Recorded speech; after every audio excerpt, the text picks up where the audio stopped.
সেইগুলো আমাদের সামনে তুলে ধরবেন। আমি সর্বপ্রথমে আলোচনার জন্য বিশেষভাবে আহ্বান জানাচ্ছি জামিয়া আনোয়ারুল উলুম সালামবাগ মাদ্রাসা ছাত্র জমিয়ত বাংলাদেশ ক্যাম্পাস শাখার সভাপতি সাধনা বেলায়েত হুসাইনকে।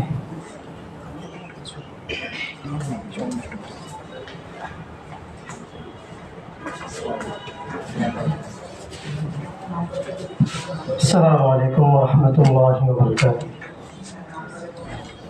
نحمده ونصلي على رسوله الكريم أما بعد فأعوذ بالله من الشيطان الرجيم بسم الله الرحمن الرحيم إن مع العسر يسرا। ছাত্র জমিয়ত বাংলাদেশ কর্তৃক আয়োজিত আজকের জুলাই গণঅভ্যুত্থানের বর্ষপূর্তি সেমিনারে উপস্থিত আছেন জমিয়ত উলামা ইসলাম বাংলাদেশের কেন্দ্রীয় নেতৃবৃন্দ এবং যুব জমিয়ত ও ছাত্র জমিয়তের কেন্দ্রীয় নেতৃবৃন্দ সহ উপস্থিত আছেন জমিয়ত উলামা ইসলাম বাংলাদেশের শুভাকাঙ্ক্ষীগণ। সকলকে জানাই আমি মোবারকবাদ। সম্মানিত উপস্থিতি, জুলাই গণঅভ্যুত্থান যেটা হয়েছে সেখানে জামিয়া আনোয়ারুল উলুম সালামবাগ মাদ্রাসার ভূমিকা রামপুরার মধ্যে ছিল অতুলনীয়। সর্বপ্রথম আমাদের শ্রদ্ধেয় উস্তাদ মাওলানা মামুনুর রশিদ সাহেব দামাত বারকাতুহুল আলিয়া, তিনি সর্বপ্রথম আমাদেরকে জুলাই গণঅভ্যুত্থানে রাস্তায় ভূমিকা রাখার জন্য আহ্বান করেন এবং সর্বপ্রথম তিনি মাঠে ময়দানে থাকেন, আমরা তাদের সাথে যোগ দিই। ছাত্র জমিয়ত বাংলাদেশ তাদের আহ্বানে আমরা রামপুরা সর্বত্র চেষ্টা করি সেখানে জুলাই গণঅভ্যুত্থানে ভূমিকা রাখার। সেই জায়গা থেকে 19শে জুলাই আমাদের মাদ্রাসার তাকমিল জামাতের ছাত্র জমিয়ত বাংলাদেশের কর্মী মাওলানা নাঈম হাসান, তিনি সম্মুখে পুলিশের সাথে হতাহত অবস্থায় একসময় তিনি গুলিবিদ্ধ হয়। তো আজও পর্যন্ত সে পরিপূর্ণভাবে এখনো সুস্থ হয়নি। তার দোয়া কামনা করছি আপনাদের কাছে, সকলে তার জন্য দোয়া করবেন এবং সকলে দোয়া করবেন যাতে করে সে সুস্থ হয়ে যায়। আমি সর্বশেষ বলতে চাই, আমরা যে এত কষ্ট করলাম, এত শ্রম দিলাম, আমাদের নাইমের মতো হাজারো যুবকরা যারা তাদের তাজা রক্তকে যারা রাস্তার উপর ঢেলে দিল, তাদের মূলত আকাঙ্ক্ষা কি ছিল? তাদের আকাঙ্ক্ষা শুধু ফেসিবাদকে তাড়ানোই ছিল না, তাদের আকাঙ্ক্ষা ছিল ফেসিবাদকে তাড়ানোর সাথে সাথে যাতে করে এই বাংলাদেশে ইনসাফ রাষ্ট্র কায়েম হয়, যাতে করে বাক স্বাধীনতা ফিরে আসে, যাতে করে মানুষ শান্তিতে থাকতে পারে, তাদের জানমালের হেফাজত হয়, এটাই তাদের সর্বোচ্চ আকাঙ্ক্ষা ছিল। কিন্তু এখন আমরা দেখতে পাচ্ছি যে জুলাই গণঅভ্যুত্থানের পরে এমন কোনো কিছু আমরা কিন্তু লক্ষ্য করিনি। তাদের যে আকাঙ্ক্ষা ছিল সে আকাঙ্ক্ষা কিন্তু পরিপূর্ণ হয়নি। তো এই পরিপূর্ণ করার জন্য একটা জিনিসই পারে, যে এই দেশকে ইনসাফ ভিত্তিক রাষ্ট্র কায়েম করার জন্য এবং আগ্রাসী শক্তিগুলোকে বিতাড়িত করার একটা জিনিসই পারে, সেটা হচ্ছে ইসলাম। আমরা জুলাইতে আমরা দেখেছি, আমরা শিক্ষা গ্রহণ করেছি, ঐক্য এটা অনেক বড় শক্তি। এই ঐক্যের মাধ্যমে আমরা বড় বড় ফেসিবাদকে দূরীভূত করতে পেরেছি। পূর্ববর্তী আমরা ইতিহাস দেখতে পারি যে ঐক্যই ছিল সবচেয়ে বড় শক্তি, যার মাধ্যমে বড় বড় ফেসিবাদকে দূরীভূত করতে পারছে, জুলুমকে নির্মূল করতে পেরেছে। তো আমি সকলকে আহ্বান করব, মুসলিম জাতিকে আহ্বান করব, গাদ্দার ব্যতীত যত মুসলিম জাতি আছে, মুসলিম ভাইরা আছে, সকলে ঐক্যবদ্ধ হয়ে যখন আমরা এই দেশে ইসলাম কায়েম করতে পারবো, তখনই আমরা এই দেশে ইনসাফ প্রতিষ্ঠা করতে পারবো। এছাড়া আমরা এই দেশে ইনসাফ প্রতিষ্ঠা করতে পারবো না। এই বলে আমি আমার সংক্ষিপ্ত বক্তব্য এখানে শেষ করছি। ওয়া আখির দাওয়ানা আলহামদুলিল্লাহি রাব্বিল আলামিন।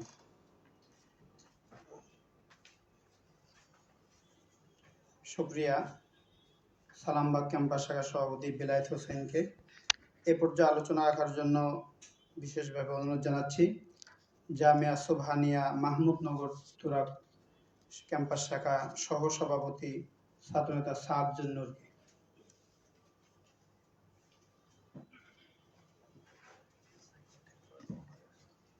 السلام عليكم ورحمة الله حميدا ومصليا ومسلما أما بعد সংগ্রামী সাথী ও বন্ধুগণ, আমরা যে প্ল্যাটফর্মে রয়েছি এই প্ল্যাটফর্মের নাম হলো ছাত্র জমিয়ত বাংলাদেশ। আমাদের একটি ইতিহাস, মাথা নত না করার একটি ইতিহাস। শাইখুল হিন্দ রহমাতুল্লাহি আলাইহি এই সংগঠনকে করেছিলেন যেন আমরা কোনো বাতিল শক্তির কাছে মাথা নত না করি। সেই ইতিহাসকে ধারণ করে 24 জুলাই আন্দোলনে আমরা ফ্যাসিস্ট সরকারের কাছে মাথা নত না করে রাজপথে নেমেছিলাম।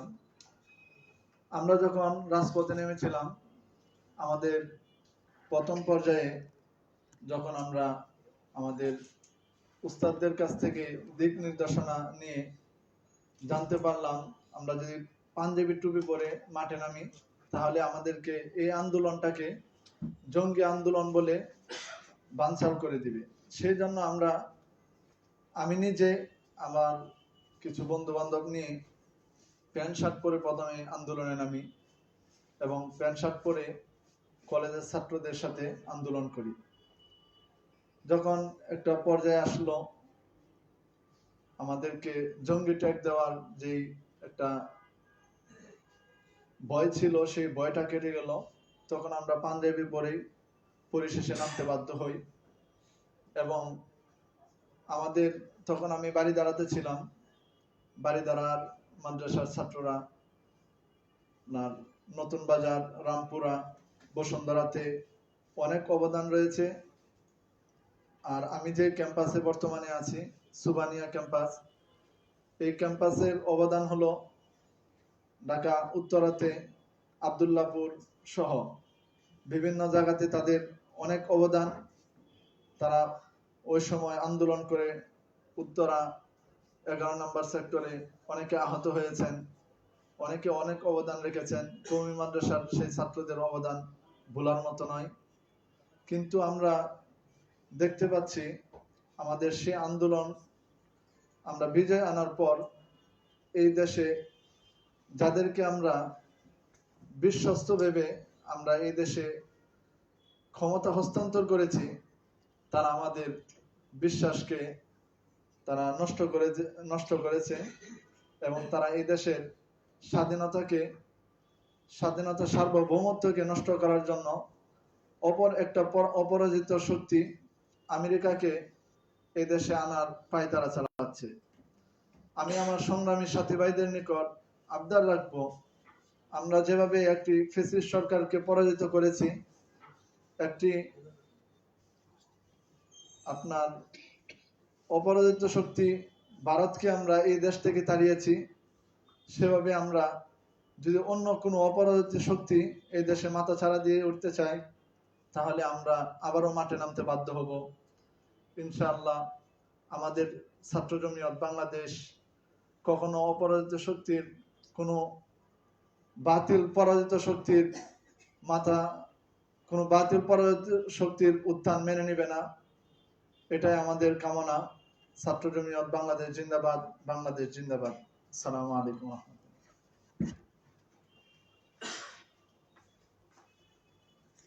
ধন্যবাদ ছাত্রনেতা সাদ জুন্নুরকে।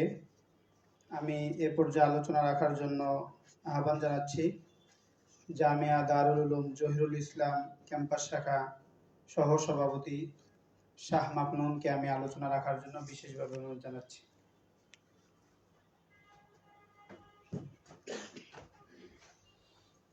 আসসালামু আলাইকুম ওয়া রাহমাতুল্লাহি ওয়া বারাকাতুহু।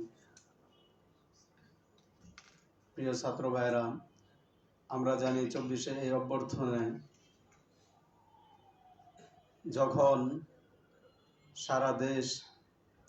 সারা দেশে আন্দোলন শুরু হয়ে গেল, তখন বিভিন্ন মাদ্রাসাগুলো তালাবদ্ধ করে দিল যাতে করে ছাত্ররা মাঠে না নামতে পারে। কিন্তু আমরা সেই সময়ও বিভিন্নভাবে আমরা প্রস্তুতি নিচ্ছিলাম যে কখন একটু সুযোগ পাই সেই সুযোগে আমরা কি করব, আমরা মাঠে নামবো।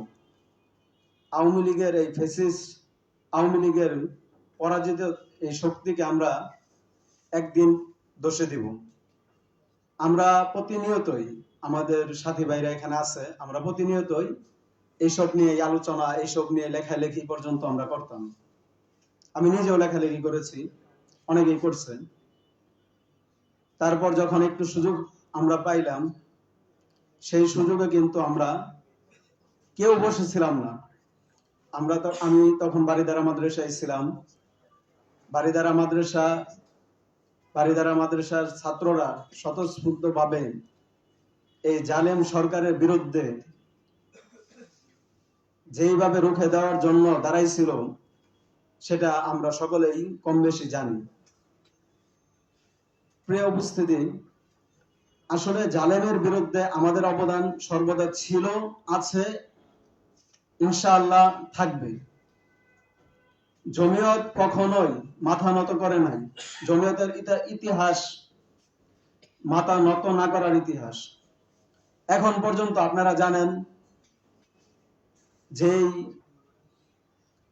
জাতিসংঘের মানবাধিকারের অফিস, এই অফিসের বিরুদ্ধে বিভিন্ন রাজনৈতিক দল তারা নিশ্চুপ হয়ে গেছে। আর তাদের এই নিশ্চুপতা, যে নিশ্চুপ শুধু তাই না, তাদের এই নিশ্চুপতা এমন ভাবে বয়ে আনতেছে যে তারা অনুমতি দিয়ে দিচ্ছে। কিন্তু একমাত্র বজ্রকণ্ঠে আওয়াজ তুলেছে এই ছাত্র জমিয়ত, পাশাপাশি জমিয়ত উলামা ইসলামের পাশাপাশি জমিয়ত উলামা ইসলামের একটি সংগঠন ছাত্র জমিয়ত বাংলাদেশ। আর আমরা সবসময় সত্যের পথে ছিলাম, আছি, ইনশাআল্লাহ থাকবো। আর এর জন্য আমাদের জীবন বাজি রেখে যে কোনো সময় যে কোনো ময়দানে ঝাঁপিয়ে পড়ার জন্য আমাদেরকে, যখনই আমাদেরকে এই ব্যানারে ডাক দেওয়া হয় বা হবে, আমরা বুঝতে পারি যে এটা সত্যের পথে এবং সত্যের ঝান্ডার জন্য আমাদেরকে ডাকা হয়েছে। সুতরাং নির্দ্বিধায়, নিঃসন্দেহে, কোনো দিকে ডান বাম তাকানো ব্যতীত আমরা চলে আসি, ইনশাআল্লাহ চলে আসবো। এইভাবেই আল্লাহ তাআলা আমাদেরকে এই জমিয়তের মাধ্যমে আমাদেরকে কবুল করুন। আমাদের আকাবির ও আসলাফের এই রেখে যাওয়া আমানতকে আমরা যেন ধরে রাখতে পারি, সেই তৌফিক আমাদেরকে দান করুন। আখির দাওয়ানা আলহামদুলিল্লাহি রাব্বিল আলামিন।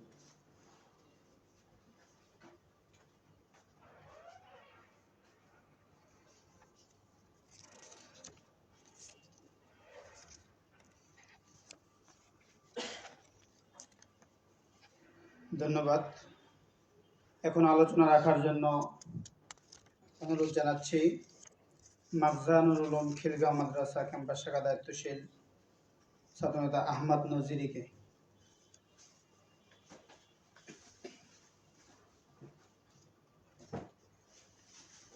আসসালামু আলাইকুম ওয়া রাহমাতুল্লাহ। আলহামদুলিল্লাহি ওয়া ওয়া সালামুন আলা ইবাদিল্লাযিনা ইসতাফা। আম্মা বাদ। আউযু বিল্লাহি মিনাশ শাইতানির রাজিম। বিসমিল্লাহির রহমানির রহিম। 2024 এর অভ্যুত্থানে আমাদের মাদ্রাসা আটকানো ছিল, আমরা ওইভাবে যেতে পারিনি এবং তখন আমি ছাত্র জমিয়তের সাথে সম্পৃক্ত ছিলাম না। পর্যায়ক্রমে 5 তারিখে আমরা সকালবেলা মাদ্রাসা থেকে বের হইতে পেরেছি এবং পরবর্তীতে আমি যতটুকু ছাত্র জমিয়তের সাথে সম্পৃক্ত হওয়ার পর যতটুকু আমি জানতে পেরেছি, ছাত্র জমিয়ত 2024-এর অভ্যুত্থানে সামনের সারিতে ছিল এবং তাদের অবদান ছিল একদম শুরুর দিকে এবং তারা শুরু থেকেই এই 24-এর অভ্যুত্থানের সাথে ছিল। তারপরে আমার তেমন আর কিছু জানা নেই, এগুলো আমি আমার বক্তব্য শেষ করছি। আসসালামু আলাইকুম।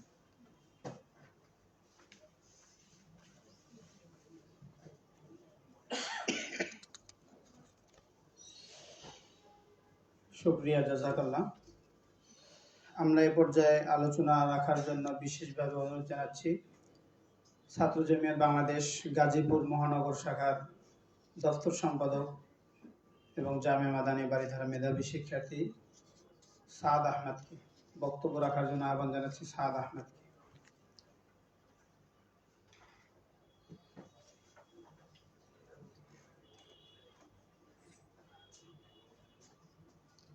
আসসালামু আলাইকুম রহমতুল্লাহ বরকাত। আমার দুটো পরিচয়, আমি বারিধারা ক্যাম্পাস শাখার অর্থ সম্পাদক এবং গাজীপুর মহানগরের তথ্য সম্পাদক। তো আমি প্রথমে জামিয়া মাদানিয়া বারিধারার অর্থ সম্পাদক হিসাবে বারিধারার অবদানগুলোই তুলে ধরবো, এরপর আস্তে আস্তে আমার জেলা গাজীপুরের দিকে যাব। আপনারা জানেন জামিয়া মাদানিয়া বারিধারার প্রতিষ্ঠাতা আল্লামা নূর হোসেন কাসিম রহমতুল্লাহি আলাইহি সর্বদা বাতিলের বিরুদ্ধে বলিষ্ঠ কণ্ঠস্বর ছিলেন এবং দেশে যখনই যে কোনো বাতিল মাথা চাড়া দিয়ে উঠেছে তখনই আল্লামা নূর হোসেন কাসিম রহমতুল্লাহি আলাইহি সেই বাতিলের মোকাবেলায় করতে মাঠে ঝাঁপিয়ে পড়েছেন। আমরা আল্লামা নূর হোসেন কাসিম রহমতুল্লাহি আলাইহি এবং জমিয়তের আদর্শের সৈনিক হিসাবে এই গণ অভ্যুত্থানের শুরু থেকে শেষ পর্যন্ত আমরা দৃঢ় প্রত্যয়ে এবং অত্যন্ত বলিষ্ঠ আওয়াজ নিয়ে মাঠে ছিলাম ছাত্রদের পক্ষে, কোটা আন্দোলনের পক্ষে। তো আমাদের আন্দোলনের শুরুটা হয়েছিল 16 তারিখ থেকে। 16 তারিখ যখন নতুন বাজার মোড়ে, ওই মোড়টা অত্যন্ত গুরুত্বপূর্ণ, বাংলাদেশে অত্যন্ত টার্নিং পয়েন্ট হিসেবে খ্যাত, সেখানে আমরা দেখতে পাই দুপুরের দিকে ছাত্ররা আন্দোলনে ঝাঁপিয়ে পড়ে সমস্ত রাস্তাগুলো আটকিয়ে দেওয়া হয়, সমস্ত বাসগুলো থেমে গিয়েছিল, প্রচুর যানজট হচ্ছিল। তখন প্রচন্ড গরম ছিল, আপনারা জানেন ভাদ্রের ভ্যাপসা গরম। সেই গরমে ছাত্ররা ঘামছিল অনেক, আমাদের বোনেরা ঘামছিলেন, পানির পিপাসা বোধ করছিলেন, তাদের এনার্জি কমে গিয়েছিল। আমরা আমাদের ক্যাম্পাস শাখার তখনকার দায়িত্বশীলরা এগুলো দেখে অত্যন্ত বিচলিত বোধ করেন এবং তারা তাদের পাশে দাঁড়ানোর জন্য ব্যাকুল হয়ে ওঠেন। আমরা যখন আমাদের সম্মানিত মুহতামি মুফতি মনির হোসেন কাসিম হাফিজুল্লাহর কাছে আবেদন নিয়ে যাই যে আমরা তাদের পাশে দাঁড়াতে চাই, তখন তিনি বলেন হ্যাঁ অবশ্যই পাশে দাঁড়াতে হবে, আমাদের জন্য গেটগুলো উন্মুক্ত করে দেওয়া হয়, আমরা স্যালাইন, বিস্কিট, পানি এগুলো নিয়ে তাদের পাশে দাঁড়াই। এই ছবিগুলো মিডিয়াতে ভাইরাল হওয়ার পর মাদ্রাসার উপর প্রচন্ড চাপ আসে। এনএসআই এর পক্ষ থেকে, বিভিন্ন সিআইডি সরকারের গোয়েন্দা সংস্থার পক্ষ থেকে আমাদের উপর প্রচন্ড চাপ আসে এবং মাদ্রাসাকে বলা হয় যদি মাদ্রাসা এই সমস্ত ছবিগুলো ডিলিট না করে, মাদ্রাসার মাদানী 24 নামে যে পেজটা আছে সেখান থেকে যদি ছবিগুলো ডিলিট না করা হয় তাহলে মাদ্রাসা বন্ধ করে দেওয়ার সম্ভাবনা রয়েছে বা অন্য অনেক ধরনের চাপ সৃষ্টি হবে।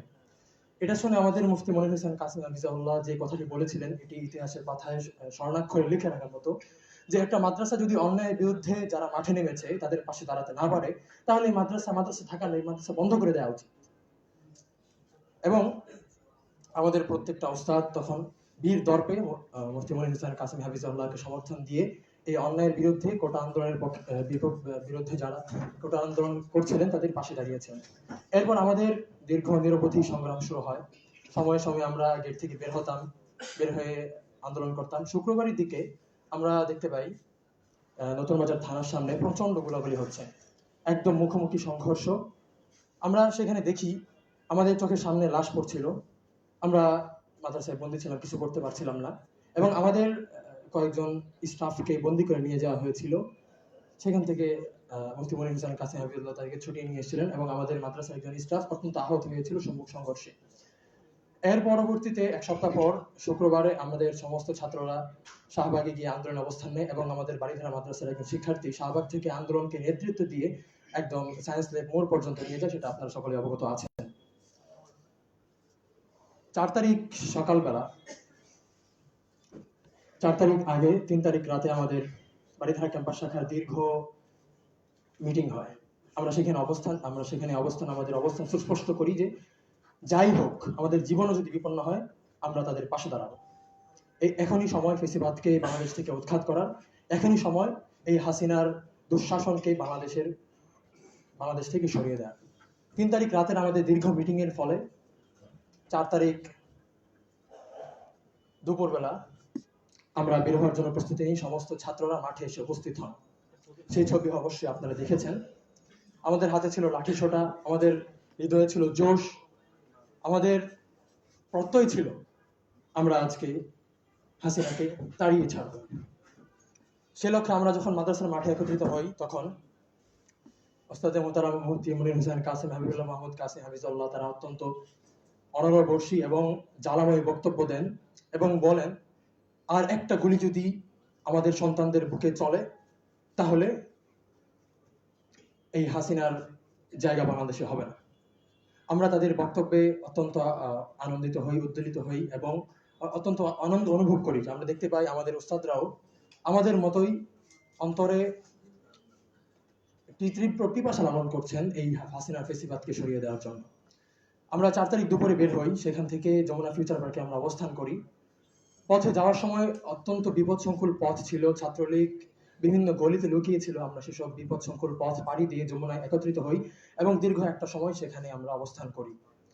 5 তারিখ সকালবেলা সেনাবাহিনীর একটি ফোর্স ফজরের নামাজের সময় যখন আমাদের ইমাম সাহেব কোনোতে নাজালা পড়ছিলেন, তখন আমাদের টিনের ছাদে কয়েকটি গুলি বর্ষণ করে, 1 রাউন্ড গুলি বর্ষণ করে।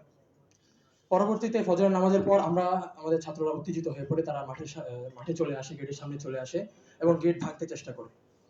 ওস্তাদ মোহতারাম জাবের কাসেম হাফিজাহুল্লাহ আমাদেরকে নিবৃত্ত করেন। এরপর সেনাবাহিনীর একটি ফোর্স আসে, ফোর্স এসে গেটের সামনে এসে আমাদেরকে বলে যে তোরা যদি আবার নামিস তাহলে তোদের মাদ্রাসা বুলডোজার দিয়ে ভেঙে গুড়িয়ে দেবে।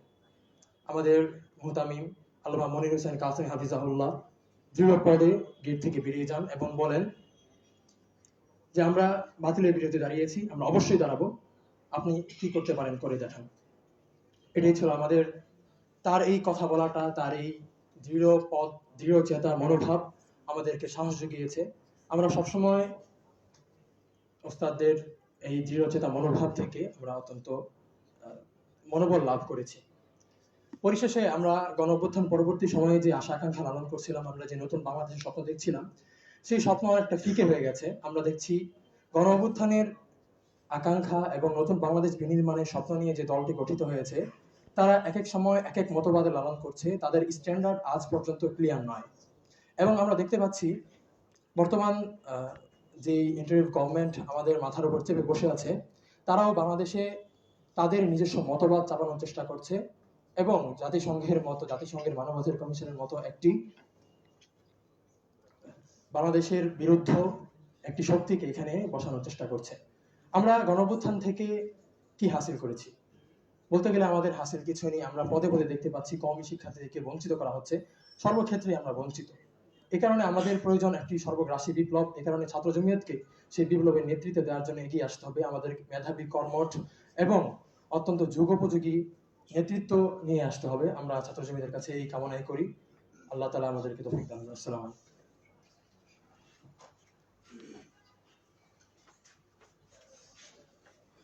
ধন্যবাদ। এ পর্যায়ে আলোচনা রাখার জন্য আহ্বান জানাচ্ছি ছাত্র জমিয়ত বাংলাদেশ ঢাকা মহানগর পশ্চিম কোটরা সম্পাদক মাহমুদুল হাসানকে।